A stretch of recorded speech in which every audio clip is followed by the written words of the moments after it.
Hello, friends. This week, my co-host and good friend Leslie is actually traveling and is in Seattle, attending a Microsoft event. So it's all me and a great guest on our episode today. I'd love to introduce an industry colleague and a good friend, Susanna Sjoberg. Hello, Susanna. Hi, Jen. Susanna is from Geneva. She's an organizational mental health expert and a registered counselor. And she's a subject matter expert across psychosocial safety and health, neuroscience, and workplace mental wellness. And she's a nervous system regulation specialist. She's a member of World Health Organization's Pan-European Working Group on Workplace Mental Health, a contractor at International Labor Organization. She's a person of trust for a number of UN agencies and a number of companies across Europe and around the world. She's contacted me a few months back to understand how AI can, work with what she's doing. And over the last few months, we've gotten to, start working on that. And today, I'd love to hear more about what she does and how she's using AI in what she's doing. Hi, Susanna. Hi, Jen. Thanks for having me. It's great to have you. So you are from Geneva. How are things shaping up? Where you are at, and you've been recently traveling quite a lot. How has been the recent events with you and at your end? Well, I think that mental health and well-being is becoming really the hot topic around the world. Right. I've been traveling quite a bit in different places, in different continents, and definitely there's a growing interest in this space. Stress, as you know, is a big problem in India. It's a big problem in Europe. It's a big problem in America, in the Middle East, everywhere. Right. Yeah. So even before we delve deeper or dig deeper into that, I'd really love to understand you. You had a very interesting career and life journey. Okay, getting to where you are and doing what you're doing. Why don't you give me and our listeners a glimpse of your journey and your profile and how you ended up doing what you're doing? Well, I have always been interested in holistic health and psychology and personal development stuff since I was a kid, and I became really interested in workplace well-being in my first all-time first job, which was, to put it nicely, not very constructive. Okay. And it was an environment that really made me interested in what makes workplaces healthy, what makes managers healthy, how can we improve those things. And that seed was planted in my first job, and that just kept growing. Even though, I mean, I did study logistics and supply chain management, and my first job was in that line of work, which has nothing to do with workplace well-being or mental health. Right. But interestingly, there's an overlap, because in that previous line of work that I did, you do a lot of work with quality systems. Right. And now I'm doing the same with mental health and well-being and psychosocial health and safety systems. So there's definitely a continuation of some sorts. For me to understand and for our listeners as well, can you help explain the subtle differences? I'm guessing the difference is subtle between mental health, psychosocial safety, and how elements and sciences such as neuroscience and and nervous system regulation play a role, and especially in the context of workplace and enterprises. How are these domains different, and what are the differences? That's a great question, because actually in the world at the moment, we throw terminology, we throw it around, and we use it sometimes incorrectly. Right. So it's really good to be clear what we're talking about. First of all, psychosocial health and safety is really linked to organizations. Mm-hmm. So as the name says, psychological and social. So it takes a bigger picture view of how people behave and how they are in the workplace. Mm-hmm. And it's primarily the organization's responsibility to create those systems. Right. So occupational safety and health became a core labor right last year. Okay. The ILO, the International Labour Organization, that is the governing body in the world on all things workplace, actually made it into a core labor right, which means that it's the same thing as child labor, for example. Right. It has the same status. And that's Oh, very, wow. very important thing. Many people don't realize that it was as recent as last year when this became something mandatory for companies or governments. So it's that's the evolution, and then organizations actually have responsibility in making their employees safe. Employees meaning all employees, including managers. Right. So And this includes making policies, building regulations, seeing to that they are implemented. yes, and there are multiple things there. It can be policies, procedures, making sure that there are no hazards, risks are being covered, and in my mind, it's really a layered approach. The first layer is to have those policies and systems in place, that you are in compliance with local legislation and you respect basic rights. People don't work overtime. Only occasionally, if that happens, people's basic things like that. Right. And then once when you have those systems in place, then you can start developing well-being training and supporting people in the organizations. But again, one thing that I think is for your listeners, maybe it's important to make the distinction. It's very different from one country to another. So Europe, for example, has very robust guidelines, the European Union, and many countries in Europe have very good legislation in place, and it's mandatory for employees to do this, and has been for many, many years. So it didn't happen only last year in these countries, especially the Nordic countries, and UK and Netherlands, Belgium. And then you have countries where there's nothing, and then you have countries with somewhere in between. So, for example, in the United States, it's not mandatory by law, or certain things are mandatory, but psychosocial health and safety is not mandatory by law. Okay. The geopolitical macro scenarios with COVID and wars and Gen Z coming into workplace, the remote workplace as a trend has increased, right? Or the hybrid workplace. How has this been impacting the psychosocial safety that you mentioned that the corporates or the enterprises have to ensure, that their employees are in a good mental health condition or mental well-being? Yeah, I think that there are in your question there are three separate questions and all separate topics. To go back into the psychosocial health and safety, employers have their responsibility. That's to build the structures and create policies and make sure that they're being followed and they're not just a piece of paper in a drawer, which they sometimes are.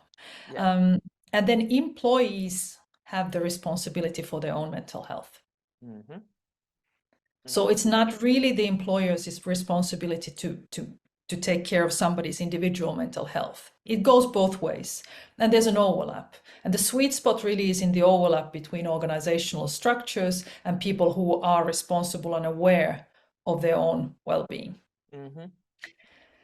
So now COVID and wars and whatever is going on at the moment in the world, which is pretty devastating for many, that does have an impact on people's nervous systems. Right. And they become dysregulated. We become dysregulated. Right. It's a fear that actually impacts us profoundly, even though we might not be directly impacted. Right. We live in a very connected world, so we know what's going on in other parts of the world much more today. And the younger generation is unfortunately a little bit more vulnerable to these sorts of things. And this is a global trend. Depression and anxiety, in particular anxiety, is the hallmark of the Gen Z, for example, and they are bringing to the workplace. So it is a bigger risk for the employer. So it's almost like a chicken and an egg, it depends on which angle you take and how do you come in and how do you want to tackle that. But it has to be taken into account. Yeah. My core question in that, Susanna, was that how easy or tough is it for the employers or the companies to implement their psychosocial safety policies when people are working from home or in a hybrid mode, or most of the time they're not clubbed together in an office environment? The fact that people are in the office or remote doesn't really make it harder or more difficult. It's just different. There are different risks when people are at home. There's a risk of isolation and some others, but by and large, the actual implementation of psychosocial health and safety policies or discovering the risks is simply the same. Okay. And then if you have a lot of younger people in your organization, then you would probably scan for different hazards or different risks. Right. And again, it's something that's quite important, that there one size doesn't fit all. It really depends on the industry. It depends on the size of the company. It depends on the workforce. These risks can be very different from one industry to another. Okay. Oh, understood. So coming to the core subject of our discussion, which is AI, we have seen that during the COVID years, 2020 and 2021, there have been a number of mental health, applications and AI-based applications that have been launched, primarily in US and some parts of Europe. Okay, what is your take, of the proliferation of this new and upcoming technology, artificial intelligence, in your domain, in the domain of mental health and psychosocial safety, and in a larger context, human science, if I may call it? My overall sense is that my colleagues and by and large the industry that I represent is reluctant to use it, because we've been trained And why is that? for human connection. Okay. And that's the core of what we do, and when I was studying and I got my degree, you were not even allowed to counsel people over the phone. Right. Oh, okay. You had to see them. So you can see that there's been a huge evolution from that to where we are today. Online counseling, online therapy, online applications.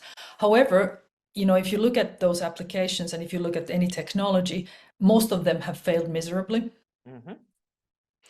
So why do you think that is? There was mushrooming of these things during COVID, and investors were pouring money into these applications. But they were not sticky. People were not engaged for a very long time. It's short-lived, and there's been a lot of research on that, and many of them were not very helpful. And here's, in terms of, I like tech, and I think that tech can be used for good. Right.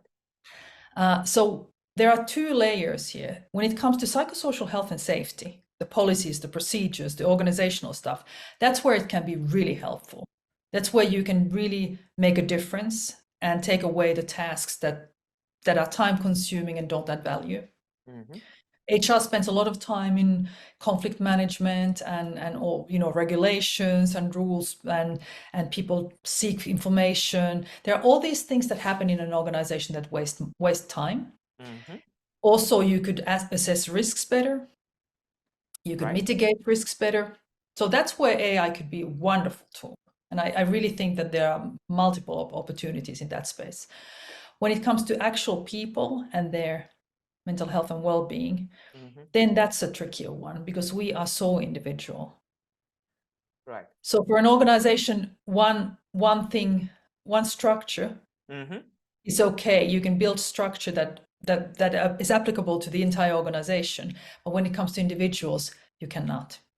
Every individual is different. Every counseling client is different.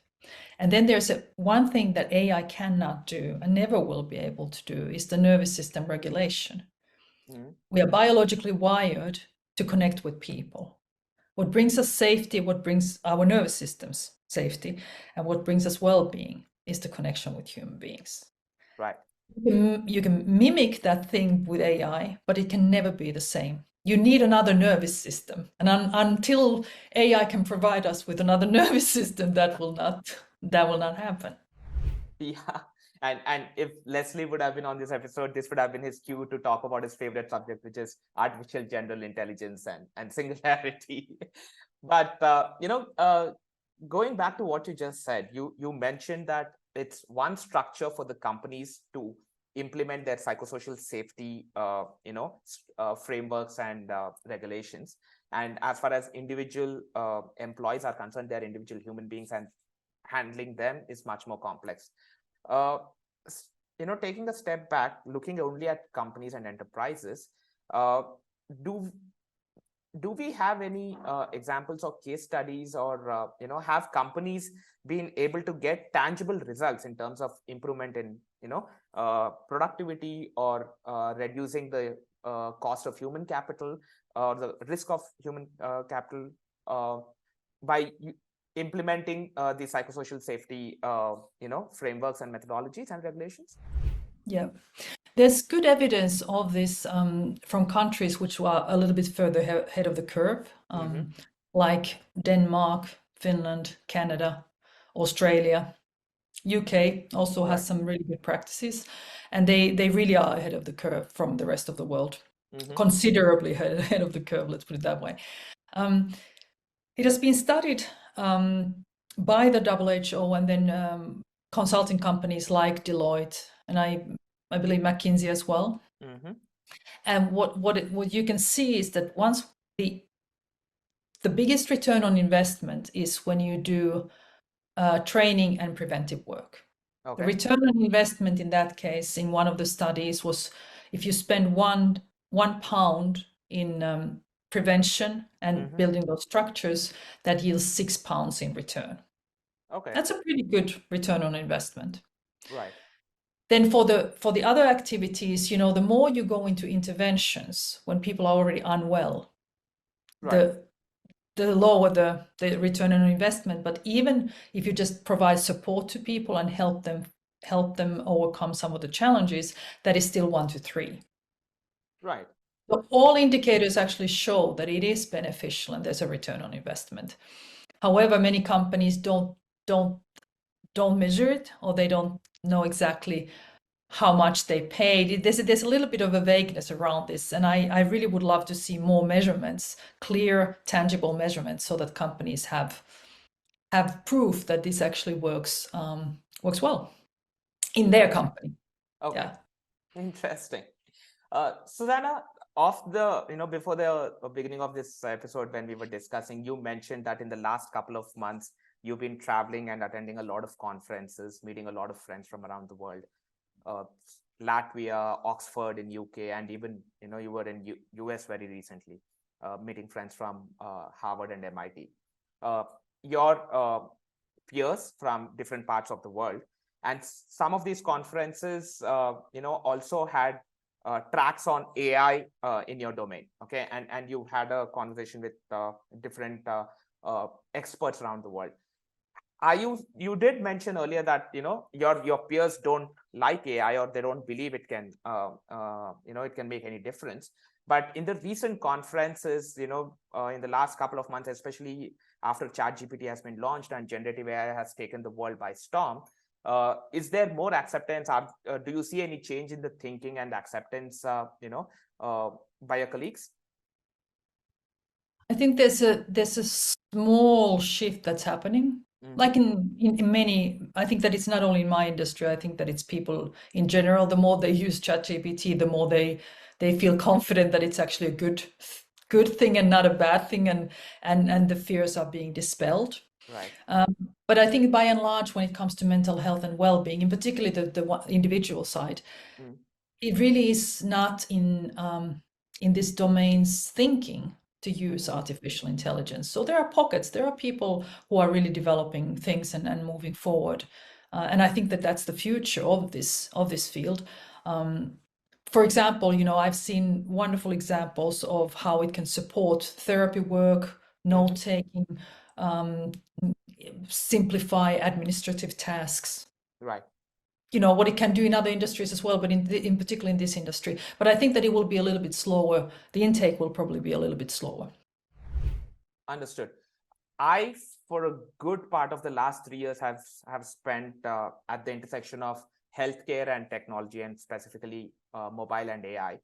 And in health tech, what we've seen, the platforms and the solutions that we've developed is we stayed away from diagnosis or providing recommendations. I mean, we built something called as decision support systems. Okay, there are doctors and there are medical professionals, and the AI systems or the technology systems are supposed to aid them in helping decisions, right? So in healthcare, the adoption of digital technology is opening up again in pockets, okay, around the world. but it is getting limited to decision support systems, and technology platforms and solutions are not being allowed to do complete diagnosis and give recommendations. How is it in the mental health and the psychosocial safety place? I mean, when it comes to the limiting or the adoption of these technologies. I want to make a difference between the psychosocial health and safety part and then the mental health. Sure. Those operate in a very different space. So I think that for the psychosocial health and safety one, it's actually a good thing. Okay. And there are multiple opportunities, and I'm really excited to see what can happen and what will happen. For the mental health part, I do think that there will be, generative AI isn't yet where it's supposed to be. And it's dangerous to do diagnosis. Diagnosing is a challenge, even when you have the training and even when you know what to do. Mental health, there's lots of what's called comorbidity. So you may have different things. You don't know exactly which one is what. It takes a little bit time. So doing diagnosis quickly with a machine is dangerous. Right. And second one is that it can also lead to, there's this trend of self-diagnosing at the moment. Yes. Kids love going online and saying like, oh my gosh, I have this, and this, and then they go and post it like some sort of badge of honor. Yeah, like they call it the Google doctor or the WebMD. The Google doctor, yeah, exactly. And that is an alarming trend in the mental health world at the moment. Because once when you think that you have some sort of diagnosis, then you start behaving that way, and it might just be a learned, pure behavior instead of you actually having that illness, so you really have to be very careful in this space. Understood. Better to be safe than sorry, And I'm not a big on diagnosis in general. There are two schools in this. Some people really want to have the diagnosis and it can help them. And I agree that, let's say you are on the spectrum and you're neurodiverse, it can be helpful to have the diagnosis, or you're clinically depressed and so on. But now it really has become fashionable, and there are many people who don't really have a diagnosis. Right. We all are on the mental health spectrum in our lives.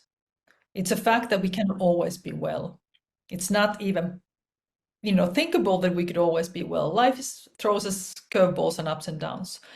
And therefore, all of us could be diagnosed with some kind of mental health issue at one point in our lives. Exactly.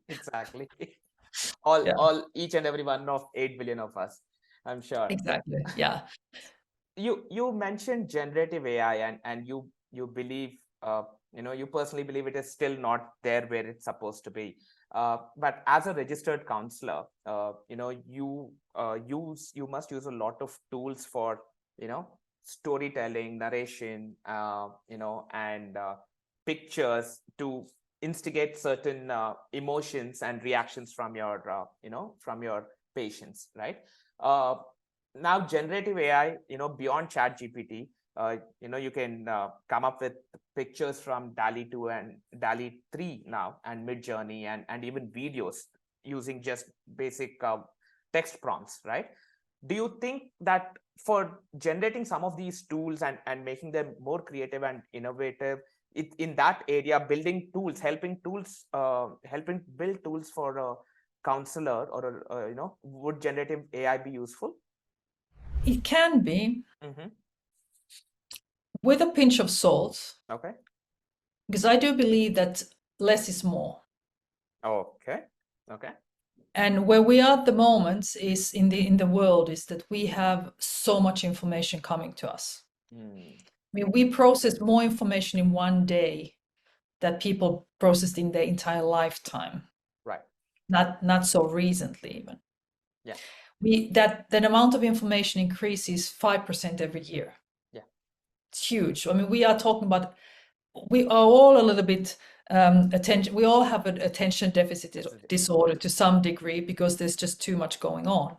Right. So instead of having more tools and more things, I think that we should go back into having less.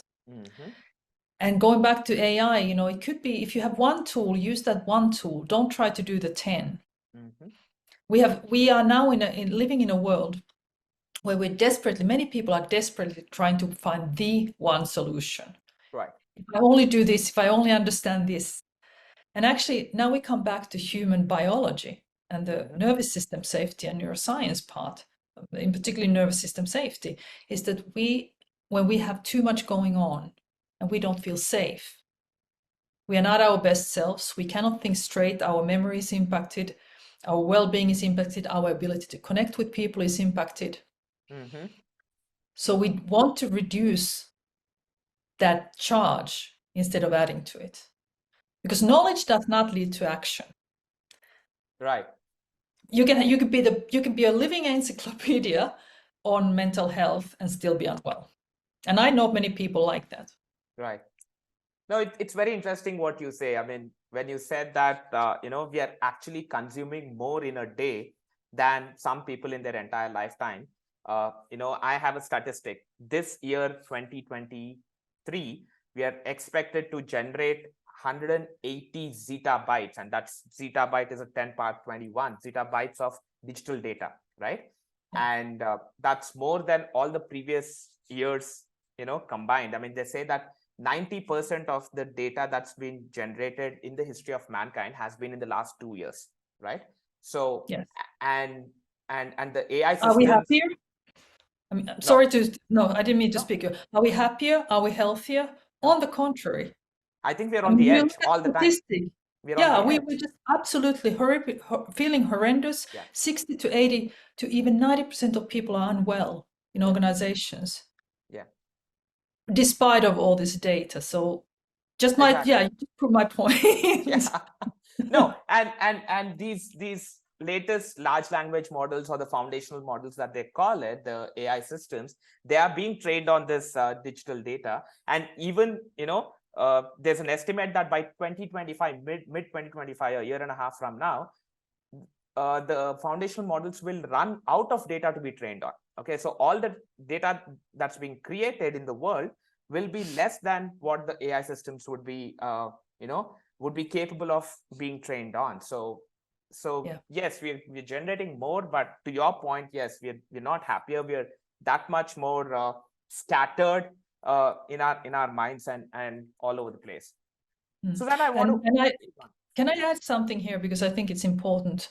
When it comes to counseling or therapy, what works in therapy is not the model, it's not the modality or the technique that, of course, professionals have. They have a toolkit of techniques. But what really matters is the connection that the client has with the therapist. Is that a trusting, caring relationship? Okay, let me ask you this. Do you think, some part of that trust has been established through Zoom calls when all of us were forced to sit down and lock down in our homes 2 years back during the COVID years? Has any part of that been established through video calls and remote conversations and interactions? You mean between therapists or in the workplace? Between the therapist. Between a therapist, yes, you can have a meaningful connection with somebody over Zoom. But ideally, you will have a face-to-face conversation. Right. No, but this is an interesting one, because human nervous system is a very personal thing. Right. So I prefer, for example, face-to-face contact. Right. Or if I'm doing training or speaking, I absolutely prefer being in the same space and being able to read the room and interact with people afterwards, before and afterwards. Right. And of course, during the session. I have a good friend who's very sensitive, and she largely prefers the screen. Oh, okay. She loves Zoom because for her, that brings her safety. And is she a counselor as well? No, she's not a counselor, but she's also a global speaker. Okay. So she would always go for a Zoom if she can, or something via a camera, and I would always prefer a face-to-face one. And we're doing it the exact same thing, but we have two different preferences. So again, human nervous system is very, very different. No, it's interesting what you say, right? Because Chris was, puts a number to this. He says that any communication only 7% of what is being communicated is words, right? What you're talking about. I think 38%. Yeah, 38% is the tonality of the voice that you use. What tone you're using. That's 38% of the communication. The rest 55% he says is body language, right? So I'm a huge believer of face-to-face, interactions. I mean, when in India, when the government during the first lockdown, implemented only 3 weeks of lockdown and extended by another 3 weeks, it was exactly those 6 weeks that I was at home. I mean, before and after that, I was, stepping out of home to do my in-person meetings, right? So I personally am a huge believer and want to have in-person interactions. But I hear what you say. A lot of people prefer screen, right? So body language forms a majority of the communication, and I guess across video calls only some extent of it is can be transmitted. And what you don't transmit, and this is an interesting one, is that, for example, the vibe that we talk about, like this is a good vibe or some sort of a vibe, that is actually a real nervous system state thing. We communicate with each other when we are in each other's presence. Right. Our nervous systems communicate with each other. They sync, and we influence each other. And now, it has been proven that cortisol actually leaks through your body, through your pores. Mm-hmm. Okay. So when you are in a company, physical company of somebody who's very stressed, that actually has an impact, a chemical impact on you. Yeah. So it's really wonderful to have all this research coming up, which is very, very correct. Yeah. No, I heard Dr. Andrew Huberman talk about it. When you're stressed, there are people, you make others stressed as well, because cortisol leaks out of your sweat pores through the skin, right? Exactly. Yeah. I remember hearing that. I think that it's important to understand that COVID was the whole world took a huge hit on their nervous system. Everybody took a hit on their nervous system during COVID. It was an unnatural state. Right. And psychologists were saying at the beginning of the COVID that the aftermath of the pandemic will be far worse than the actual pandemic. And this is now what we're seeing. This is why people can, when they are in a stressful situation, in a dangerous situation, they can cope with it. They go on and they cope with it. Right. But then when the situation is no longer there, that's when the nervous system relaxes, and that's where there's a backlash. And this is the backlash that we are seeing, the tremendous amounts of anxiety, depression, and substance abuse, and all sorts of issues that have come as a consequence. And this is the first time the whole world has been in this kind of situation. It wasn't just one country or one area, it's actually the whole world. So it's an incredible experiment, and we'll see how long it will take for us to recover.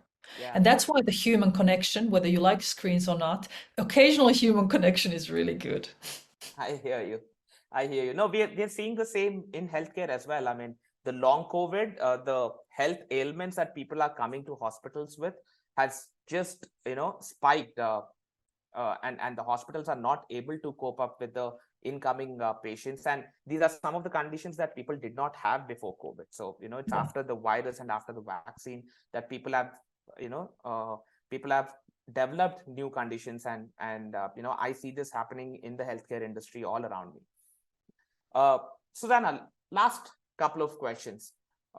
You mentioned that you've recently been around the world, spoke to a lot of your colleagues and peers, and you're also seeing some of the interesting AI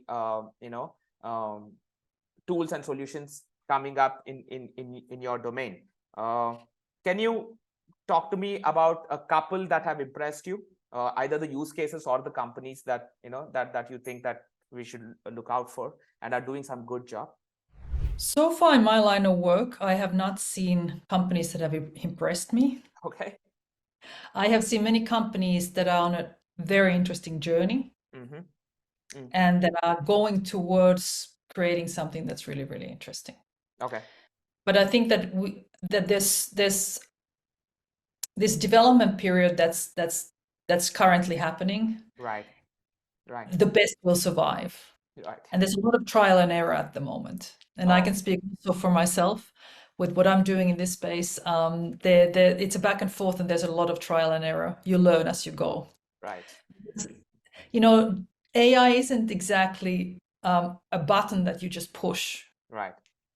Right. There are so many things that you need to take into account, and so much knowledge and understanding and awareness, and everybody's learning as they go along, especially in my line of work. I would imagine it's layered and there's fine tuning that's required at each layer.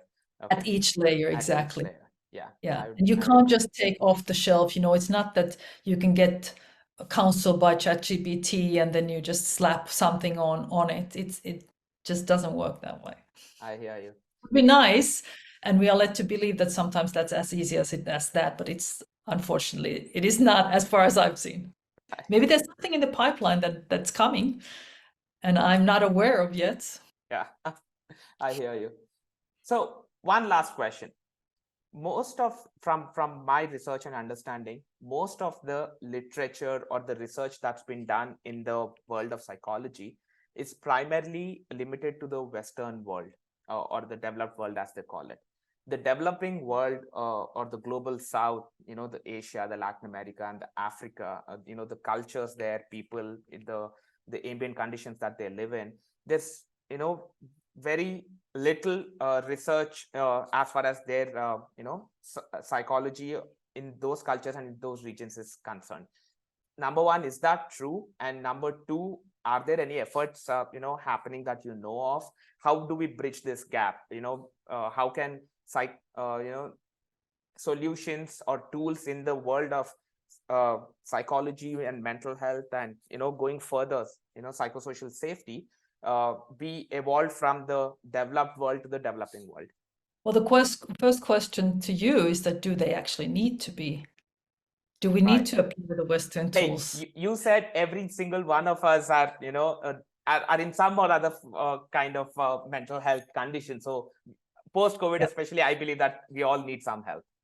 Yeah, we all need some help, but I'm a counselor and I believe in the value of therapy and psychological services, but it is a rather Western concept. Mm-hmm. And it's very US heavy. Mm-hmm. Most of the research, the really high-end research, comes from America, North America. Mm-hmm. It's applicable to that context. It's applicable maybe to some European context, but what I've seen is that bringing those concepts directly to other places like India or Middle East or some of the Asian countries or Africa, it doesn't necessarily translate that well. Mm-hmm. And we don't need to pathologize mental health.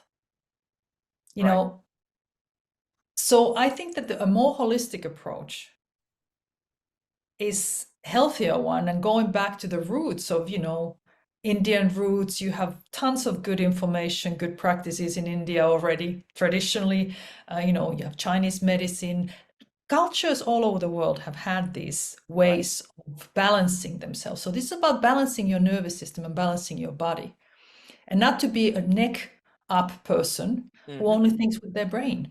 It's really that body, mind, spirit connection that matters. So I would welcome a combination. It's good to have some understanding of how psychology works and how the brain works and how the body works. But then in addition to that, listening to yourself, having that awareness, having the tools, and then practicing. Mm-hmm. Those are the three things. And just yesterday we had a webinar. We talked about this. It's pretty simple, actually. One of the things is, of course, sleep. Right. Nutrition. Yeah. Exercise. Right. And then connections, human connections. Yeah. And if you can throw in some nature, that would be really good. But it's not rocket science. You are just giving me ideas, because AI, for me, as me and Leslie call it, AI 1.0, the traditional AI, is great at trend analysis and pattern recognition and forecasting based on historic trends. And then AI 2.0, which is generative AI, is great at laying stories, narratives, and thematic layers on top of these pattern, and the combination of these two. So when you talk about certain human ways or behaviors, I can already see that some of it can be identified, and the trend analysis can be done and patterns can be established using the traditional AI, and then I mean, I see opportunities for a lot of AI based intervention, in what you're doing. And hopefully we'll be able to change your mind, by developing some of the solutions. The tricky part there is that human beings need to practice. So Yes, awareness yes. does not lead to action, or knowledge doesn't lead to action. So if you can find a way to change the human mind with AI so that they will actually push them to do practice, that would be really good. Make it engaging, make it really engaging. Hey, people spend a lot of time on YouTube and Instagram Reels and TikTok. So, why not bring in the same level of stickiness and engagement to some of these applications and solutions as well. Mental well-being AI with TikTok stickiness. With TikTok stickiness. Great, Susanna. It's been wonderful chatting with you. Thanks for taking time and being on our podcast and episode. Okay. Thank you for having me. It was great. Thank you. Bye-bye.